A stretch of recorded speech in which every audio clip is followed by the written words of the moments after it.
हिंदी विद्यालय YouTube channel में आप सभी का हार्दिक स्वागत है। विद्यार्थी मित्रों, आज हम कक्षा 10 विज्ञान और टेक्नोलॉजी विषय में चैप्टर नंबर 7 नियंत्रण और संकलन में अभ्यास करेंगे।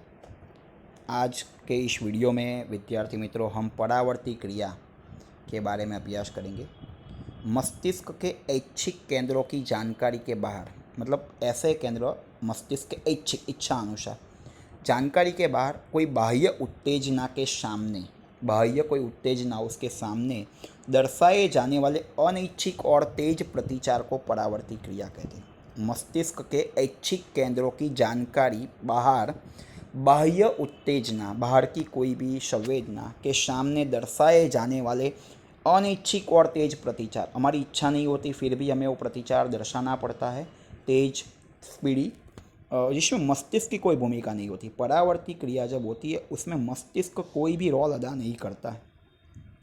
उदाहरण दे रहे, अनजाने में आलपीन चुभने पर हम हाथ पीछे खींच लेते हैं। अनजाने में गर्म वस्तु को छूने पर हम हाथ खींच लेते हैं। खांसी आना, छींक आना, उरोदर पटल का हलन चलन, आँख के पलक झपकना, तीव्र प्रकाश में कीकी छोटी हो जाना, स्वादिष्ट खुराक को देखकर मुंह में पानी आना, ये सारी क्रिया में हमारे मस्तिष्क को पता नहीं चलता है और हम अनैच्छिक और तेज प्रतिचार देते हैं। हम वापस हाथ खींचना नहीं चाहते पर आलपीन चुभी तो हमने हाथ वापस खींच लिया। मतलब मस्तिष्क के ऐच्छिक केंद्रों की जानकारी के बाहर बाह्य उत्तेजना के सामने दर्शाए जाने वाले अनैच्छिक और तेज प्रतिचार को हम कहते हैं परावर्ती क्रिया, जिसमें मस्तिष्क की कोई भी प्रकार की भूमिका होती नहीं है। हम परावर्ती क्रिया में, सोचने की क्रिया में धीमा प्रतिचार क्यों देते हैं? बेटा, विचार करना एक बहुत जटिल प्रक्रिया है। उसमें बहुत सारे तंत्रिका कोशिका के विद्युत आवेग, बहुत सारे तंत्रिका कोशिका के विद्युत आवेग की जटिल पारस्परिक क्रिया संबंधित है, जटिल पारस्परिक क्रिया संबंधित है। विचार करने के लिए जो भी केंद्र होते हैं वो अग्र मस्तिष्क में होते हैं। अग्र मस्तिष्क वह शरीर के विभिन्न भागों में से संवेदी तंत्रिका द्वारा माहिती प्राप्त करते हैं। विचार करने के लिए शरीर के अलग अलग भागों में से संवेदी तंत्रिका द्वारा, मतलब अंगों में से मस्तिष्क की ओर संवेदना का वहन करने वाली तंत्रिका को संवेदी तंत्रिका कहते हैं। विचार केंद्रों में इस माहिती का अर्थघटन होता है और सूचना तैयार करने में आती है। मस्तिष्क में से ये सूचना प्रेरक तंत्रिका द्वारा चालक अंग तक पहुंचती है। प्रेरक मतलब क्या? मस्तिष्क से अंगों तक होने वाला वहन। इस प्रकार प्रतिचार दर्शाने में वो अधिक समय लेता है। परावर्ती क्रिया में सामान्य रूप से सूचना करोड़रज्जु द्वारा ही दी जाती है, जिसके कारण अंग से मस्तिष्क और मस्तिष्क के अंग की ओर होने वाले विद्युत आवेग का वहन का समय बचता है। सीधा करोड़रज्जु द्वारा ही सूचना दी जाती है, मतलब उतना समय बचता है। इसीलिए सोचने की क्रिया में हम धीमा प्रतिचार देते हैं। बेटा, एक ही पॉइंट से करोड़रज्जु द्वारा सूचना दी जाती है तो अंग से मस्तिष्क की ओर, मस्तिष्क से अंग की ओर जो भी समय होगा वो बचेगा, बराबर। और इसके सोचने की क्रिया में धीमा प्रतिचार देते हैं। परावर्ती कमान, परावर्ती क्रिया में संबंधित संवेदी तंत्रिका, चालक तंत्रिका, चालक बोलो या प्रेरक बोलो, दोनों का मतलब एक ही है। संवेदी तंत्रिका, चालक तंत्रिका और करोड़रज्जु सहित के संयोजन, मतलब 3 लोगों का संयोजन और जो पूरा मार्ग बनता है उसे हम कहते हैं परावर्ती कमान। संवेदी और चालक संदेशा का करोड़रज्जु में पसार होने वाले तंत्रिका मार्ग में परावर्ती कमान की रचना करता है। जो संवेदी संदेश है, चालक संदेश है और करोड़रज्जु में से पसार होगा और उसके द्वारा बहुत ही तेजी से प्रतिचार दर्शाया जाता है। परावर्ती कमान द्वारा बहुत तेजी से प्रतिचार दर्शाया जाता है। उदाहरण है, मानो कि गलती से कोई व्यक्ति का हाथ गर्म वस्तु छू लेता है तो वो थोड़ा भी विचार किए बिना अपना हाथ वापस खींच लेता है। यहाँ गर्म वस्तु उत्तेजना का स्रोत है, ठीक है। यह उत्तेजना हाथ में संवेदी तंत्रिका तंतु को क्रियाशील करती है। हमारी अंगुली में तंत्रिका तंतु होते हैं, उसको ये उत्तेजना क्रियाशील करती है और उर्मी वेग का करोड़रज्जु तक ले जाती है। करोड़रज्जु में संवेदी केंद्र ये उत्तेजना प्राप्त करते हैं और चालक केंद्रों को निश्चित संदेशों का वहन देते हैं।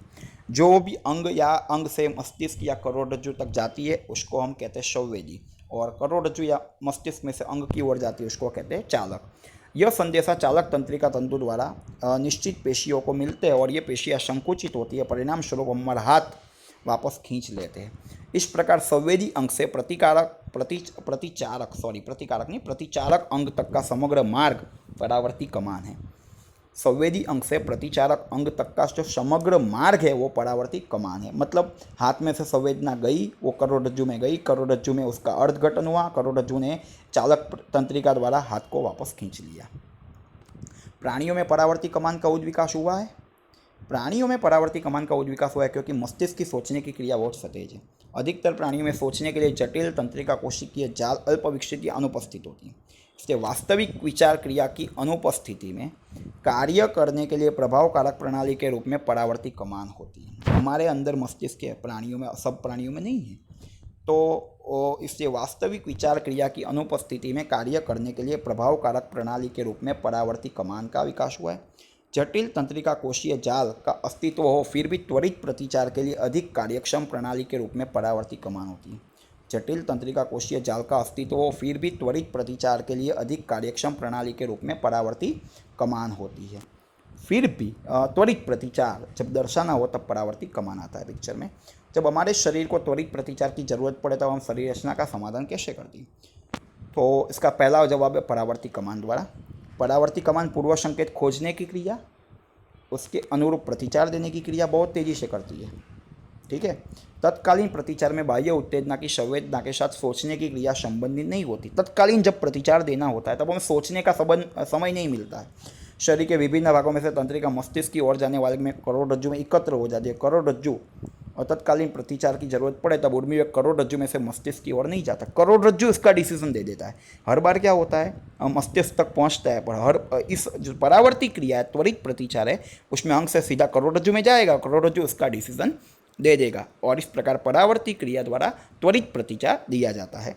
धन्यवाद विद्यार्थी मित्रों। यदि ये वीडियो आपको पसंद आया हो तो इस वीडियो को लाइक कीजिएगा, अपने मित्रों को शेयर कीजिएगा और इस सिद्धि हिंदी विद्यालय यूट्यूब चैनल को सब्सक्राइब जरूर कीजिएगा ताकि आने वाले वीडियो का नोटिफिकेशन आपको जल्द से जल्द मिलता रहे। धन्यवाद।